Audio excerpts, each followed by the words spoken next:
kolmosessa. Vaikka sota ei syty, jos se sai vittu luolassa. Niin, mä en kuole. Sä kuolet, vittu idiootti. Niin? Mä teen jotain, sä et. Jätkä sä vittu luolas kiinni. En mä itse asiassa oo. Choco!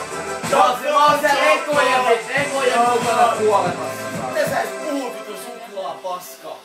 Mitä vittua? Jätkä oli vittu 9 kuukautta sitten katsomassa Samultakin, vaikka se on diabeetikko eikä käynyt armeijaa. Niin ja mä kävin Samun puolesta. Samu oli töissä 7 tuntia päivässä. Sinä, ja se Jonttu, teki enemmän kuin sinä. Sinä, Jonttu, Nikke, kävitte puoli vuotta.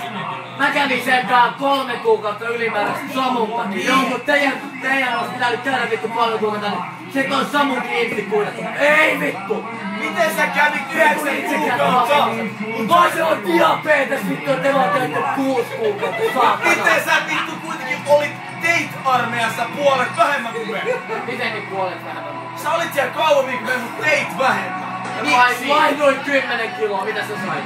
Et mitään. 3 kiloa lisää, mitä sä sait? Niin 3 kiloa lisää, ei varmasti ollut. Jätkä istu vittu luolas ilman ruokaa. Jee. Kassi pistää pelissä olis hämmäris ottamaton hämmäris Ei kelpaa aukki, ei kelpaa mörkkaampuja, eikä kelpaa spolle. Aukkiin nakitetaan! Tiimonen on vaikka tökkarista